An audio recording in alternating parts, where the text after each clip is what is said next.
right, well, here we are once again. Happy Easter, everybody. Happy Easter, absolutely. And it's certainly not stopping everybody from coming out to the Progressive Auto Sales Arena today. I had a nightmare finding a parking spot. Yeah, well, you know, it's good to see the fans coming out, and I guess 100%. It takes something like this to be so close, maybe, to have our fans. Hello, everybody. I'm David Burrows for the Video Show Network. My friend Jay Peckham joining me. And been an interesting first round of playoffs for sure. They're finally taking that Jake guy away. It's about time. Currently, if you've been following along, you know, tied at 2 apiece right now. And I think most probably thinking there would be a different result going on at this point. But the Windsor goalie breakdancing. Yeah. I mean, and Michael DiPietro is absolutely the story of the series. He's a wall. Yeah, well, you know what? He's stealing the shots, or he's stealing away from us things that really should be goals. Yeah. I would say, you know, sort of half of the shots that he's seeing are probably not 100% good quality shots or anything like that. But, I mean, take a look at some of the play from last night. I mean, 5-on-3. He stood on his head. You know, there is no taking away from that. He is the story of this series. Let's talk about a definition of a word that you know, like yourself, I get approached a lot on, well, what do you think of that? What happened there? And after the last couple of games at home, people would say, wow, we won that one. We sure outplayed them. And I mean, I get that we won. Yeah. And in the one game, you know, we won 4-1. The last 2 goals were open netters. So, I mean, it was 2-1 as far as, for sure. You know what I mean? I'm not saying they don't count, but you know what I mean. And I go, yeah, but I look at the shot clock and I go 53 to, I don't know, whatever. Yeah. And I'm like, did we really outplay them? Well, and you know what the thing is that... Not for lack of hard play. No, but I think what we're getting at there is the level of play that we're bringing to the rink right now is really high. And if our goalies were equal, we'd be clobbering them. Right, okay. Okay, because we're spending an awful lot more time playing in their end than we play in ours. And I think that's where people say, well, do you know what I mean? So, and I think, you know, we're controlling the puck better. We're doing a lot of those things that I talked about all season long. You know, we're controlling the puck more. We're being more aggressive in the forward zone. We're clearing the defensive zone. We have some good, strong defense on the go right now. So, you know, are we outplaying them? Yeah. Is Michael DiPietro making a huge amount of difference? Absolutely. There's no question about it. Now, having said that, okay, all right, here it comes. Having said that, there's the other side of the coin here. You know, there's 2 things I think that are unfortunate for us. One is that Grima and Salinitri are out of the lineup on injury and not likely to return, and those are major losses. Certainly. Anthony Salinitri is a huge amount of energy for this team, and Nick Grima is probably one of our more consistent players in the defensive zone. And I think with those 2 guys gone, that hurts us a bit. Well, but that being said, and repeating again, we talk about the depth of this team. Yeah. Because that's happened, yes, but there's still a lot of guys left on this team. 100%. Let's talk. It was just kind of mentioned to me. Let's talk about our power play lineup. You know, jostling. What are your thoughts on that? Well, you know what? It's interesting because, I mean, for us, I think Sean Josling's part of the story.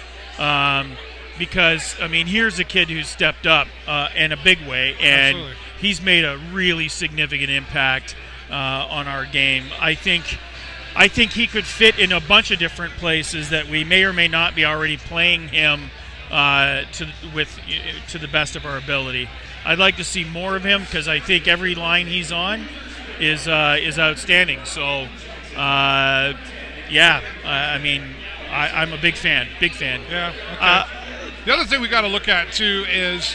Okay, so we're here. We're in the playoffs. You know, every team that's in the playoffs right now got here for a reason. Absolutely. You know, the coaching that happens now Does it change, do you think, or is it just at a point where it's like guys, like, they're there correcting things and observing things, but it's been a whole season of playing hockey. Yeah, for or do sure. you think that it's more just like, guys, you know what you got to do? Well, I mean, let's not forget, we're talking about like 18, 19, 20-year-old boys. Yeah, that's right. There's a mindset. I would think that the coach's job right now is keeping their heads in the game and keeping them on top of what they need to be on top of. I really do think that, the coaches are going to have their hands full. Playoffs is always a whole different level of play. Totally. And sometimes it's like herding cats. You just gotta put them out there, get them all charged up on a little, whatever, and get them out there and doing the right things at the right times. And I think that's what the coach's job's really. Because it's a different animal. And a difficult task. Difficult task for sure. 100%. I wouldn't want to do it. Yeah, well, that's why it's great for me to sit up here and shoot my mouth off with no consequences. Where's that badge? Exactly. Where's that badge right there? That's right. Can do Gives me some rights, right? Yeah, well, absolutely. And there's depth to the coaching here as well. Yep. I mean, we've got a lot of. There's so much talent on this team, and I think that's probably one of the frustrating marks whenever we have this conversation about playoffs with the Sting against the Windsor right now is I think most people thought I don't think anybody was getting complacent, but I think people were like, oh, this should be good, we should get through these guys, no problem. We beat them all season, right? And I do think that was certainly part of it, but when we lost game 1, I think you got to throw that aside and say, look, we still need to play hockey. Well, we still need to come out here and play hockey, and that showed in game 2, and we've been pretty persistent since then. I think for me, the downside, and as much as I don't like necessarily talking about the downside, I think part of our challenge right now is that 2 of the players that got us here have done really very little in this series. Yeah. Who are you talking about? Go ahead. I think, I'm talking about Adam Ruzicka and Jordan Kyrou. Okay. Now, I mean, given that, Kyrou took a shoulder to the face and, smashed up his nose, and he's wearing a different mask. Well, but that mask is off now. But I mean, he hasn't been the same Jordan Kyrou since that incident. And I don't blame him for that. Yeah, I don't think I'd be a little gun shy. I think a bit, but you know what? We got here. We count on him, and when he's not on his game, it's tough. And then I think he's a Adam, pace setter for sure, right? Absolutely, and he's the captain for a reason. He's but if he takes the throttle off, the rest of the guys, they follow him, right? So that's his job as a captain. So I really want to see him play a little stronger, right, and have our guys, because the other truth of that is that, Windsor knows that he's that guy. Oh, yeah. And they've been double teaming him and triple teaming him and roughing him up and stuff like that. You know what I mean? It's not a huge surprise that we haven't seen the kind of production out of him. And now what about Ruzicka? What are you missing there? You know what? I think Adam has all the skills. I think I don't know him personally, but I would guess that Adam's maybe a little more emotional player. I think he needs to just if he commits to this, we know he can play, but he needs to take more shots on net. He needs to stop with the little back passes and and I appreciate that might be strategy from the coaches and stuff like that. I don't know. But you know what? We've seen so many plays bust up because it just didn't go off as planned. I think the secret to DiPietro is no real secret. You got to get pucks on him, get him moving. I think the most successful we've been is when we catch him moving in one direction. And then catch the rebound, maybe? It's rebounds. It's about being in the right place. It's about faking him out. It's about, you know what I mean? Like not just putting it in the center or putting it on his glove side. We're not going for the bullseye. We're not going for the bullseye. You're going for the meshy thing. All right. The red pipey thing with the meshy stuff. It's the meshy stuff you want to hit. All right, there isn't a big goalie who's amazing. I hope they're listening to you. 100%, man. I'll tell them right now. I'm going down there right now.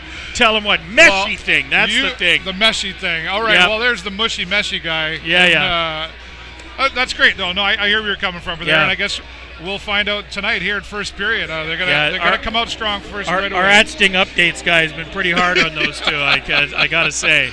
That's right. Well, we'll see what the Sarnia Sting bring here tonight as we get ready for game number 5 here tonight, as the series is tied at 2 apiece. The Sting against the Windsor Spitfires. Got to break through that wall, the Windsor goalie, and I think we're going to probably see a different bit strategy here tonight with the Sarnia Sting. Time will tell for sure. We're about 5 minutes away from puck drop. I know the Sarnia Sting have been announced. They'll be bringing them out officially. Look at this crowd out here, a full capacity crowd. Thanks to whatever, but thanks to the fans. People out front asking for tickets. Hey, anybody got tickets? I need tickets. I couldn't believe it. That's awesome. That is great. And if we could show you the camera, we would see all the cell phones and everything.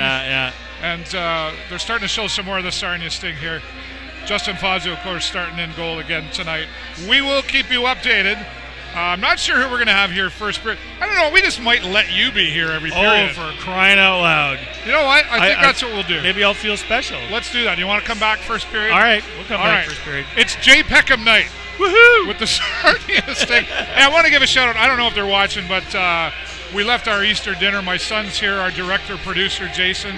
Nice. And so shout out to the family for Easter. Absolutely. Happy Easter to the family. And there's some big Sting fans. My daughter's home from Laurier, and she's sitting at home watching now from You didn't bring her game? Well, no, I'm not that good a dad, really, frankly. Alrighty. Well, it is Easter. Happy Easter, buddy. Thanks for joining us. Jay Peck will be back every period this hockey game. And if you're a good boy, after tonight, we'll see what happens. We'll see how it goes. Extend my contract. Before we go, I want to take a quick look at the out-of-town scoreboard. All right, thank you, Jason. Ottawa 67s and Hamilton Bulldogs. Interesting series going on there. Yeah. Where are we here? Guelph Storm and Kitchener Rangers also tied at 2 apiece. Super interesting series right there. That's going to be telltale for us. Some death matches going on here tonight. Well, not quite death matches, but we're close. All right, we're going to wrap it up. Thanks again for watching, everybody. TVSN World on all the social media, including our new Instagram. Make sure you check that out as well. And a little bit on Snapchat there as well. Thanks, everybody, for watching Broadcasting for the Video Show Network. I'm David Burrows. Happy Easter. My friend, Jay Peckham. Yo, Sting, go! Talk to you soon.